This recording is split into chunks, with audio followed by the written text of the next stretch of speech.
In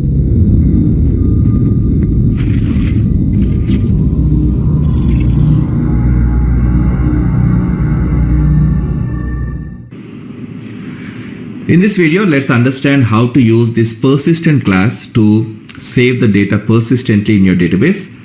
In other programming languages, basically whenever you create a database table, it automatically generates one persistent object. So you can use that object in your program to work with that database table. However, SAP only provides a software layer. So it kind of mimics these persistent objects, where it is more useful in the sense when you want to write your ABAP application programs and you want to completely use object-oriented techniques. You don't want to use any of the procedural techniques, or you don't want to write these OpenSQL statements in your program directly, then you can create this persistent object and access these tables as an object rather than using the OpenSQL statements. So in such scenarios, we create these persistent classes. To create a persistent class, you go to SE24 class builder, and the persistent class name should start with ZCL underscore, let's say my table name. So we'll use the same table example.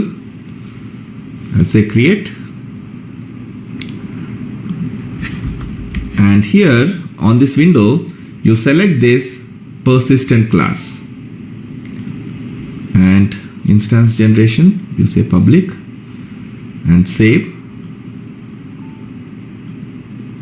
It automatically assigns some predefined interfaces and inherits this class from some predefined classes. So you get some certain predefined methods and attributes defined when you create a persistent class. So the system will take care of generating the persistent object for you. You just have to do the persistent mapping, where you map this class with one database table so that you can access the table using this class. So it's pretty straightforward.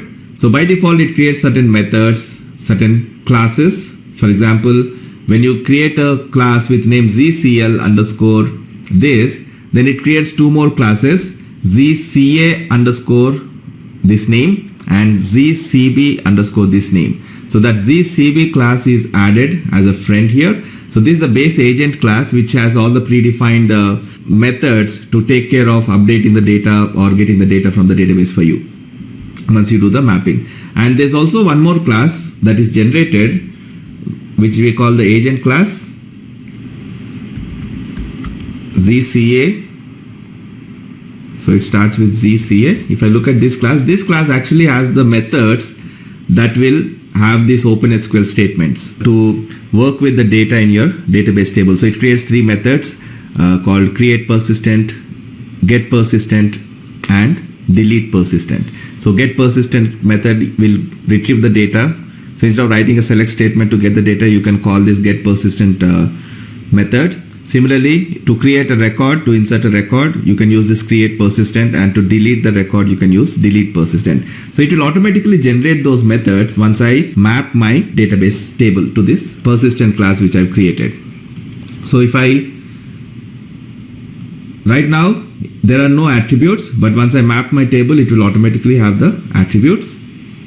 So these are the default methods that are created, but once I do the mapping, it will create this setter and getter methods using which you can access the fields of your table.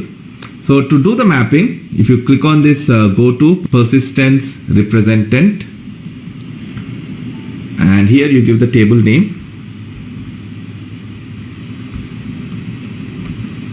and click OK. It will list the fields. Just double click on the field and click this up arrow button to add that field. Do it for all the fields. You should basically include all the fields of your table. If you are using any database table and you only want to work with few fields, then you create a projection view for that table and use that view here for creating the persistence class. And once you do that, click on save. And if I go back and activate, you can see it has added this getter and setter methods. The set method will not be available for the key fields because you cannot change the key field. It will only create for non-key fields. whereas get method is available for all the fields of my table.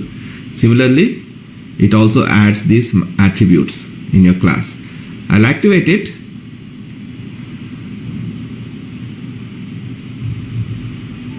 It will ask, should the class actor also be activated? Say yes.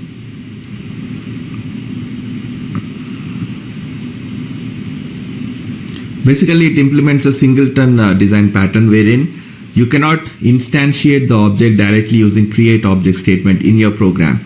To instantiate the object, we call one attribute and it will call the constructor of the class. If the object does not exist, it will instantiate and return you the reference to the object. If the object already exists in the memory, then it will simply return you the reference to the existing object. So a singleton design pattern basically ensures that at any given point only one instance of the object is available in the memory. So it will prevent you from creating multiple instances of the same object.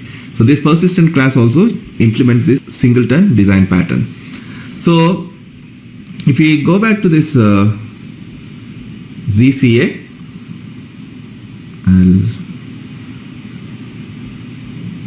agent class, and here if you see,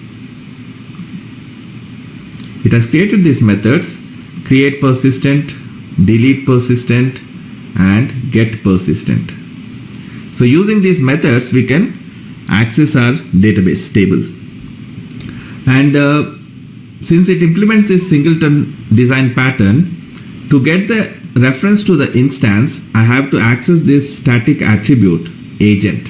So when I access this attribute, it will basically execute the constructor, static constructor of this class, and here they have written this create object statement. So it will instantiate the object and return you the reference to that object. So in our program, let's use this. I'll comment this out.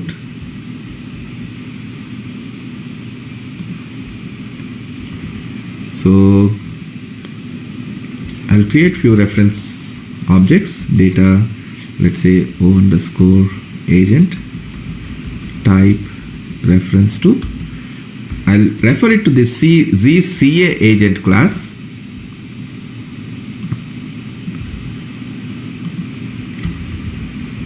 And I'll create one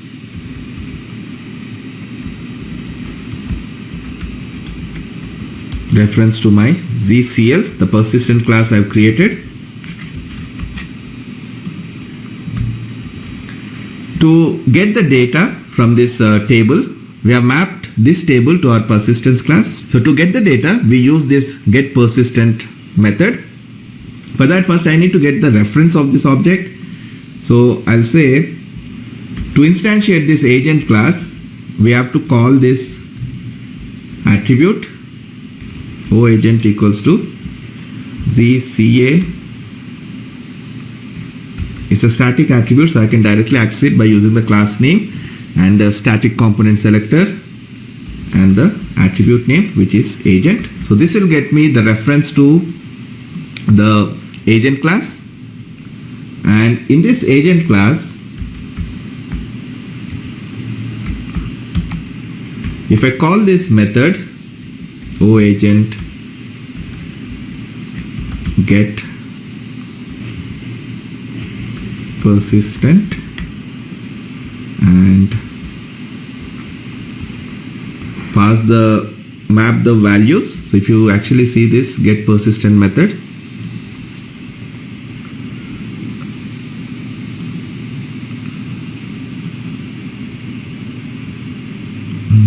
where is that gone?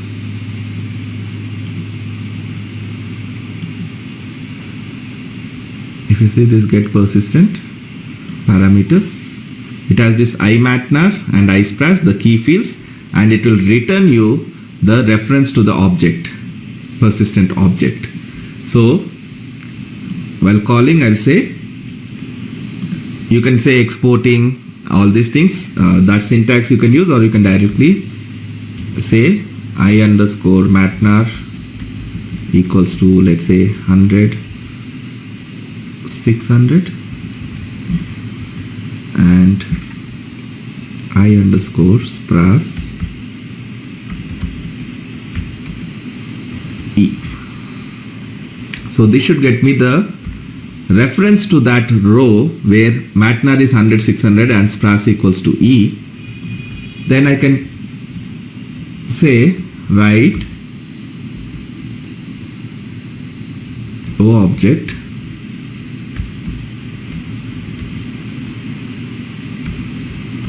get MAKTX. So I got the reference to this row into this O object, and then I'm using this get MAKTX getter method to access the attribute MAKTX of this class.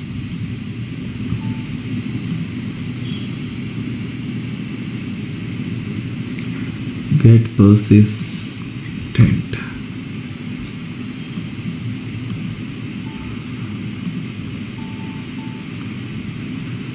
So you can see it is from my table, it is getting me this value.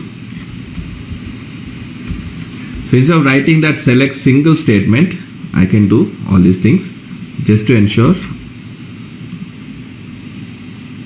Sorry, 100, 600.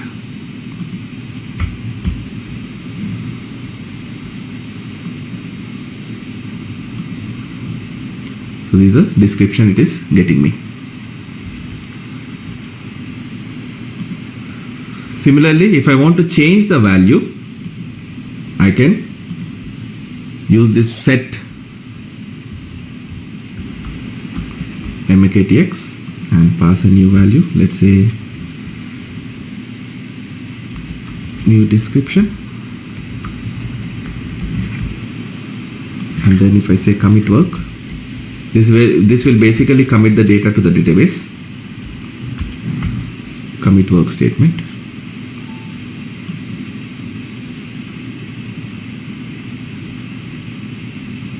Sorry.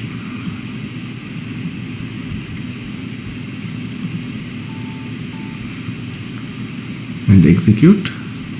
The data is committed, and if I see this, it has changed the description. Okay, so you can use this getter and setter methods to manipulate the data. So you can use the get method to get the data from the table, or if you want to change the data in the table, you can use the setter method for that. So you have to use this get persistent to get a reference to the row you want to work with, and then you can use the setter and getter methods to update the values accordingly. And every time you want to perform update in the table, you have to use this commit work statement at the end. Only then the data will be committed to the database. Otherwise, it will only mark it in the application server. Now, similarly, if I want to create a new record, I can use this create persistent, and let's say I want to insert something 500, 600 E, and then I'll say set MAKTX equals to new description, commit work, activate, and if I execute, you're not seeing anything on the screen because I'm not even showing you a message, but this data should be updated. So if I just execute with blank screen,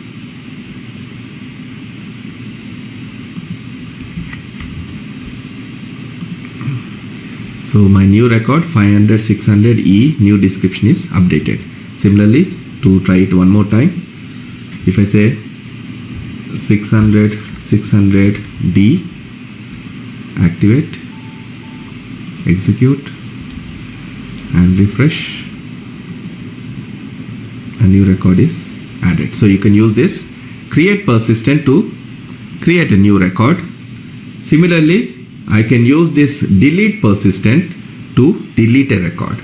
So this delete persistent doesn't have a returning parameter, so I'll remove this. I'll say O object delete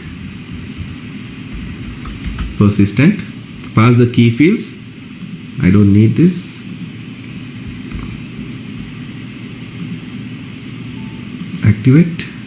So when I execute this, it should delete this record.